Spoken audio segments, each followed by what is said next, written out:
Hello and welcome to Outline. Let's take a look at the local stories for today. In the latest weather update, thunder showers are predicted for parts of Oman. There are chances of thunder showers over the Al Hajar Mountains and the Dhofar Governorate on Monday, Oman Meteorology said. Today's weather forecast states that there will be mainly clear skies over most of the Sultanate, with chances of cloud development and thunder showers over the Al Hajar Mountains and the Dhofar Governorate towards the afternoon. There are also chances of late night to early morning low-level clouds or fog patches over South Al-Sharqiyya, Al-Wusta and Dhofar. The expected maximum and minimum temperatures will be 39 degrees Celsius and 30 degrees Celsius in Muscat, 36 degrees Celsius and 29 degrees Celsius in the Vilayat of Sohar, 40 degrees and 27 degrees in the Vilayat of Ibri, 39 degrees and 26 degrees in the Vilayat of Nizwa, and 40 degrees and 29 degrees in the Vilayat of Rustak. Oman's Health Ministry issues statement on citizens' sight being affected post-vaccination.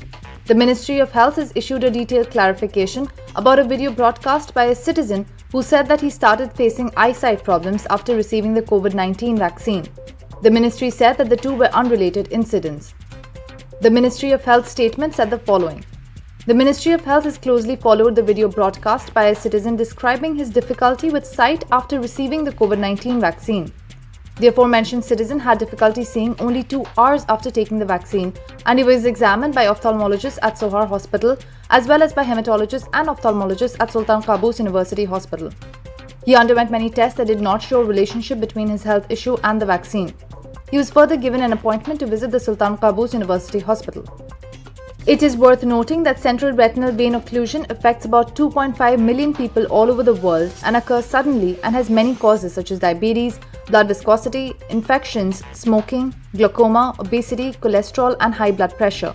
The Ministry of Health confirms the effectiveness and safety of the vaccine it uses, as well as confirms that there are no recommendations from the World Health Organization or vaccine manufacturers that any tests should be carried out before receiving the vaccinations.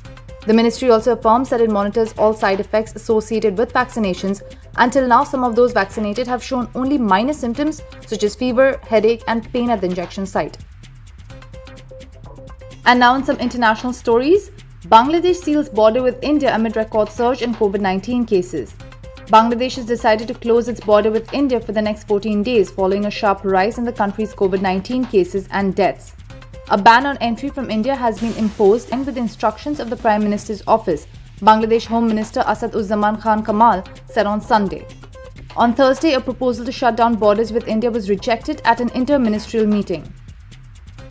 Due to a massive surge in COVID-19 numbers, India has been witnessing shortage of hospital beds and medical-grade oxygen for the past few days. Several countries around the world, including Germany, Iran, fighting COVID this week, we have the oxygen shortage and the global response to India's call for help. 4 cryogenic oxygen tanks were airlifted by the Indian Air Force from Singapore in the first such import a day after External Affairs Minister S. Jaishankar put out an appeal for international assistance for India's ongoing coronavirus crisis. About 80 metric tons of liquid oxygen are also expected to be flown to India from a company in Saudi Arabia, the Indian Embassy in Riyadh announced. The effort comes more than 2 weeks after oxygen shortages were reported across the country and led to criticism of the government's handling of the crisis. However, the government is only seeking foreign government facilitation, not foreign aid for India's needs. While shipping in liquid oxygen is not seen as feasible at present, embassy officials are coordinating with suppliers for oxygen generators, industrial and individual concentrators, as well as cryogenic tankers. Apart from Singapore, the United Arab Emirates government is also coordinating with Indian embassy officials for the transfer of oxygen tankers, and the European Union and Russia are expected to send both oxygen-related and pharmaceutical supplies. Among those offering support, Pakistan's Abdul Sattar Edi Foundation, a charity group, also wrote a letter to Prime Minister Narendra Modi offering 50 ambulances and emergency staff. On Saturday, Pakistan's Prime Minister Imran Khan expressed solidarity with the people of India as they battle a dangerous wave of COVID-19. Meanwhile, the Indian Embassy in Berlin also issued a statement directing those offering contributions and donations to send them to the Indian Red Cross, not the government, as officials said that India's policy of not accepting foreign aid has not changed in the present situation. And in some local COVID-19 highlights from the past week, Oman witnessed a record number of ICU patients.